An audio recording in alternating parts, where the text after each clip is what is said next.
From eye pokes to being attacked by flying pretzels, these players have managed to injure themselves in the most unexpected ways. Here are a few of the weirdest NBA injuries. Let's start with one of the most bizarre injuries in NBA history, the infamous hand lotion incident. Back in 1994, Charles Barkley was playing for the Suns and was getting ready for a game against the Lakers. As he was applying some lotion, the bottle slipped out of his hand and shattered on the ground. In the process, Barkley cut his hand and needed to get stitches. Some people couldn't believe that such a freak accident could happen, while others found it very funny. Barkley himself later admitted that he felt embarrassed about the incident, but he was able to laugh it off and make light of the situation. In fact, he even poked fun at himself during a post-game interview, saying, "I just want to say that's the first time I've ever missed a game because of lotion." Next up, we have the classic case of a sneaker malfunction. During a 1996 game, Chicago Bulls' Scottie Pippen suffered a severe foot injury when his shoe's sole fell apart mid-game.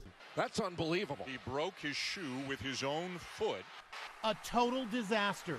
The star player's Nike sneaker comes apart. The game was between the Bulls and the Jazz, and the stakes were high. The Bulls were up 3-2 and needed just one more win to clinch the championship. Pippen was a key player for the Bulls, and his performance that night was crucial. But during the opening minutes of the game, Pippen's shoe sole completely detached from the upper, causing him to slip and fall awkwardly on the court. He immediately signaled for a timeout and limped off the court to have his shoe repaired. It was really an amazing dynasty in Chicago, and I'm thankful to be a part of it. Thank you. But wait, it gets even weirder. In 2007, New Jersey Nets' Richard Jefferson How about Jefferson over Thompson? Big time play. It is great to see that Mr. Jefferson is still moving on up. missed most of the season due to an injury he sustained while walking. That's right, walking. He was playing for the New Jersey Nets and was walking through the team's practice facility when he suddenly experienced a sharp pain in his ankle. He initially thought it was just a sprain or strain, but the pain persisted and he was eventually diagnosed with a rare and serious injury called sesamoiditis. Jefferson's injury was especially unusual because it was caused by simply walking rather than from the wear and tear associated with playing basketball. He ended up missing a significant portion of the 2007-08 NBA season and had to undergo surgery to correct the issue. And who could forget the infamous toilet incident of Glenn Big Baby Davis? In February 2018, Davis, who was playing for the Clippers at the time, was in a hotel room in Maryland when he accidentally swallowed a marijuana edible. He reportedly became disoriented and ended up falling onto a hotel room floor where he injured his back. Instead of seeking medical attention, Davis decided to try and manage the pain on his own. He ended up using a hotel room safe as a makeshift stool and sat on it while using the bathroom. However, the safe ended up breaking under his weight, causing him to fall back and hit his head on the ground. Davis was eventually found by hotel staff and taken to a hospital where he received treatment for his injuries. He was later charged with drug possession and disorderly conduct and pleaded guilty to the charges. Now, for a recent one that shocked the basketball world. In February 2021, Durant was set to make his return to the Brooklyn Nets after missing several games due to a hamstring injury. But just minutes before tip-off, he was pulled from the starting lineup due to a bizarre injury that occurred during his pregame warm-up routine. According to reports, Durant was using a resistance band to warm up his legs when the band suddenly snapped back and hit him in the face. He immediately fell to the ground and clutched his face in pain, and it was later revealed that he had suffered a laceration to his left eyelid. Durant was taken to a hospital for treatment and ultimately had to miss several more games due to the injury. Kevin Durant is down. Kevin Durant is down, grabbing at his right knee. Off every play.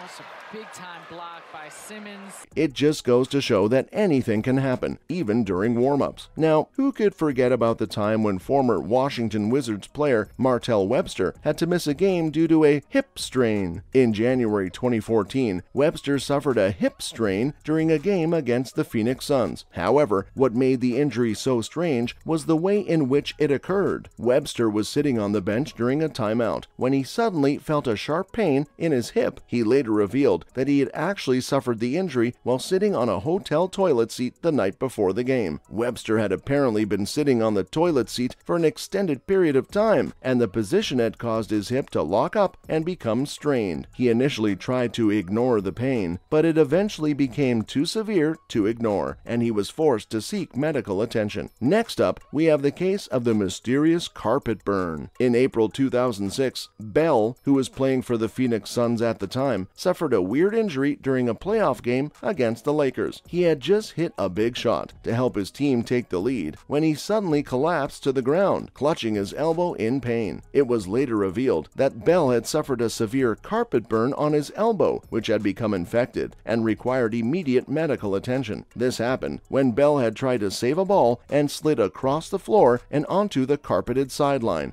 Shaken up, he's been crashing into our scorer's table. Gets help from his teammates. Causing a large rug burn on his elbow. The incident generated a lot of attention and amusement among fans and players alike. Many people jokingly referred to Bell's injury as the carpet burn heard round the world. Talk about a weird way to get injured. Now, we've all heard of basketball players getting injured on the court, but did you know that some of the craziest injuries can happen off the court too? One of the most bizarre ones is the Derrick Rose sliced apple incident. In October 2012, Derrick Rose, who was playing for the Chicago Bulls at the time, was getting ready to eat a pre-game snack, which included an apple. As he was cutting the apple, he accidentally sliced his finger and ended up needing stitches. Now you might be thinking, how is that even possible? Well, apparently Rose was using a sharp knife that he had borrowed from a hotel room service cart, and he wasn't exactly an expert at cutting apples. First and foremost important, stabilize the apple, bottom, top, half, hold it together. The injury caused him to miss the game, and he had to wear a bandage on his finger for several weeks. The incident generated a lot of buzz in the media and among fans. Many people question how such a simple and innocent activity could lead to a serious injury. But hey, you never know what can happen, right? Last but not least, we have the case of the flying pretzel. In November 2002, during a game between the New York Knicks and the Miami Heat, former Knicks player Latrell Sprewell was hit in the face with a flying pretzel. The incident occurred when a fan in the stands threw a pretzel in frustration after another Knicks player, Kurt Thomas, missed a free throw. The pretzel hit Sprewell in the face and caused a cut that required medical attention. The incident caused a lot of uproar in the media, and many people expressed outrage at the fan's behavior. The fan, who was later identified as a 20-year-old student, was arrested and charged with assault and reckless endangerment. He ultimately pleaded guilty to the charges and was banned from attending any NBA games for a year. That's it for all the weirdest injuries in the league for now. Rose came down bad on his left foot. See him holding onto his knee and down. He was flying and he came down wrong on the left foot. Now whether it was an ankle or a knee, I do not know.